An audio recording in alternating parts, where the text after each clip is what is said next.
L'intelligence artificielle est un domaine extrêmement large qui couvre des choses aussi variées que des robots qui soient civils ou militaires, des véhicules autonomes, les systèmes d'aide à la prise de décision et les systèmes de décision automatisés. Et les aspects de sécurité vont varier en fonction de ces domaines, avec des conséquences qui peuvent aller tant de pertes matérielles jusqu'à des accidents corporels. Par exemple, l'intelligence artificielle est utilisée dans le domaine médical.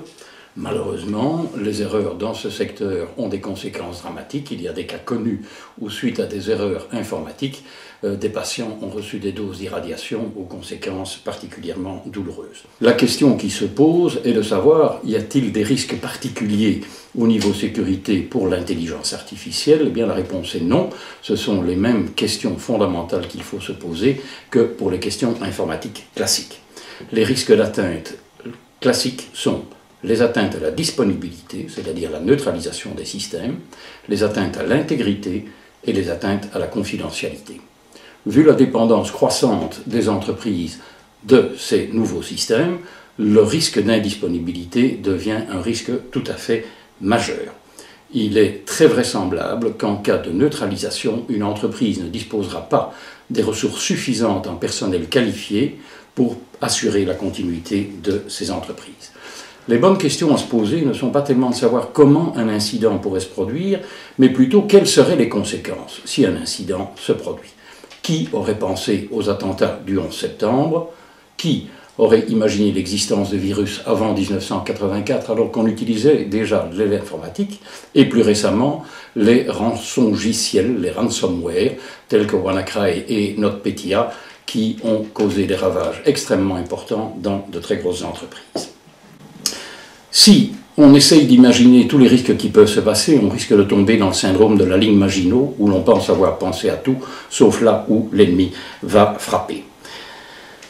Il faut, quand on développe une nouvelle technologie, bien sûr, le premier souci est d'essayer de faire en sorte que cela fonctionne. Et en général, on ne pense pas aux risques sécuritaires en la matière.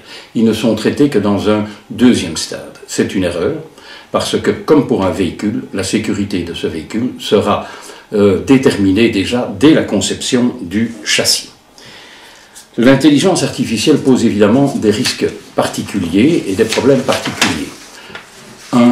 Deux aspects doivent retenir notre attention. C'est d'une part l'algorithmique qui est utilisé pour aboutir aux décisions. Une erreur sera d'autant plus catastrophique que ces systèmes sont utilisés pour traiter de gros volumes de données. Quand un être humain commet une erreur, c'est un cas isolé. Quand un algorithme est erroné, cela produit des conséquences en chaîne. Deuxième aspect, c'est l'exactitude des données qui sont utilisées pour nourrir ces algorithmes de prise de décision.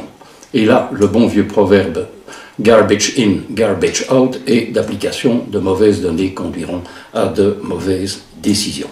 Il faut donc viser une qualité à 100% pour les données que l'on traite, ce qu'on appelle le big data, parce qu'il y a des volumes de plus en plus importants, et qui vont poser des exigences très particulières en matière des systèmes en amont qui nourrissent le système d'aide à la décision.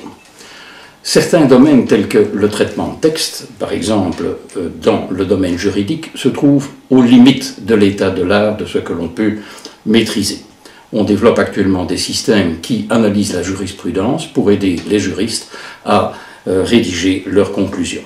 Or, l'analyse de texte et leur interprétation sont des disciplines particulièrement complexes. Les erreurs sémantiques peuvent conduire à des résultats inattendus. L'homme est poussière, il y a de la poussière sous mon lit, donc il y a un homme sous mon lit. Voilà, caricature, mais qui montre bien la difficulté de ces applications-là. Le big data signifie que l'on traite de très grandes quantités de données à caractère personnel dans beaucoup de ces systèmes, qu'il s'agisse dans l'octroi de crédit, que ce soit dans l'acceptation de risques en matière d'assurance et ainsi de suite. Avec l'application imminente du GDPR, c'est-à-dire la nouvelle directive européenne en matière de protection des données, évidemment, une attention toute spéciale devra être apportée à la sécurité de ces données et la protection de la confidentialité, parce que les pénalités en cas de négligence sont extrêmement lourdes. Comme toujours, l'être humain risque d'être le maillon faible de la chaîne de sécurité. Un des gros défis de l'intelligence artificielle est qu'en toutes circonstances, l'être humain puisse contrôler les résultats fournis par le système. Enfin, une facette particulière très importante est la traçabilité des systèmes. Lorsqu'une décision sera remise en cause, parce qu'elle a causé des dommages matériels ou corporels, il faudra pouvoir remonter à ce qui s'est véritablement produit, c'est-à-dire déterminer la logique qui a été appliquée pour aboutir à la décision, ainsi que les données qui ont été traitées par le système. Je conclurai en disant que l'intelligence artificielle est un domaine en plein essor, extrêmement fascinant, et que, chemin faisant, nous allons commettre inévitablement des erreurs, même si nous réfléchissons à la sécurité dès le départ, ce qui est indispensable, et il faudra apprendre de ces erreurs. Un vieux proverbe chinois, je n'en connais pas d'autres d'ailleurs, dit « L'expérience est une lanterne que l'on porte dans le dos et qui éclaire le chemin parcouru ».